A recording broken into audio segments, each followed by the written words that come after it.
டேய் மெடல் ஹெல்மெட்டங்கடா. எல்லா பக்கமும் வார் நடந்துகிட்டு இருக்கு. நீ பாட்டு ஹெல்மெட் போடாம போய் தலையோட சிப் வெடிச்சிருச்சுனா யூனிஃபார்ம்காக இல்லாட்டி கூட அட்லீஸ்ட் ப்ரொடெக்ஷன்காவது போட்டு வாடா. ஸ்டூடெண்ட்ஸ், இன்னைக்கு நம்ம கிளாஸ்ல ஒரு நியூ அட்மிஷன் வந்திருக்காங்க.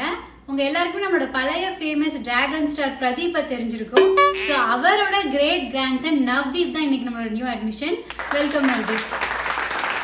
Introduce yourself. என்ன தைரியம் இருந்தா இன்விசிபிலிட்டி ஷாட் போட்டு என்னவே ஏமாத்த பாப்பேன். எனக்கு தெர்மல் விஷன் இருக்கு. போய் செமினார் எடு. இனிமே கிளாஸ்ல யாராச்சும் இன்விசிபிலிட்டி ஷாட் யூஸ் பண்றத பார்த்தேன் அப்புறம் நடக்கிறதே வேற. ஓகே ஸ்டூடெண்ட்ஸ், ஒரு அனௌன்ஸ்மெண்ட் வந்திருக்கு. நாளைக்கு எர்த்தோட ரொட்டேஷன் ஸ்பீட்ல சேஞ்சஸ் இருக்குதான். சோ சன் நைட்ல வரும். உங்க கிளாஸஸ் எல்லாமே 9 PM to 5 AM வரைக்கும் இருக்கும். ஓகே, சோ இன்னைக்கு நம்ம பார்க்க போற topic what is caste.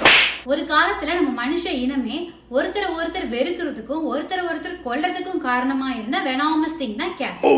Earlier ஜெனரேஷன்ல சில தற்கூரிஸ் அவங்களோட செல்ஃபிஷ்னஸ்க்காகவும் பவர்க்காகவும் இதுக்கு சப்போர்ட் பண்ணாங்க. நிறைய பேர் இதுக்கு அப்போஸ் பண்ணாங்க.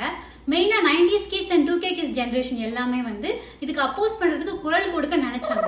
ஆனா அவங்களோட பேரண்ட்ஸ் இவங்க சங்கிலியை மிதிச்சு அந்த குரலை தடுத்ததுனால அவங்க அப்படியே அமைதியாயிட்டாங்க. பட் அவங்களோட குழந்தைங்க இருக்காங்களே, அதாவது ஜென் ஆல்பா இருக்காங்க இல்லையா, அவங்களுக்கு இந்த கேஸ்ட வச்சு ஒரு ஆணியும் புடுங்க முடியாது, படிச்சாதான் பகுத்தறிவு வளரும், உழைச்சாதான் பொழைக்க முடியும் அப்படின்னு சொல்லி வளர்த்ததுனால மட்டும்தான் இந்த வெனாமஸ் திங்ல இருந்து விடுபட்டு நம்ம கிளாஸ்ல ஒரு லெசனா மட்டும் பார்த்துட்டு இருக்கோம். So huge thanks to them for making such a great impact. இல்ல கைஸ், உங்க ட்ரிப்பை பத்தி எனக்கு ஐடியா இல்ல. ஏன்னா உங்களுக்கே தெரியும், லாஸ்ட் இயர் நம்ம ஸ்கூல்ல இருந்து மாஸ்க்கு ட்ரிப்பு போன ஸ்பேஸ் ஷிப் வெடிச்சு நிறைய பேர் இறந்துட்டாங்க. ஸோ அதனால இந்த வருஷம் ட்ரிப் அனுப்புவாங்களா இல்லையாங்கிறதே ஒரு டவுட் தான்.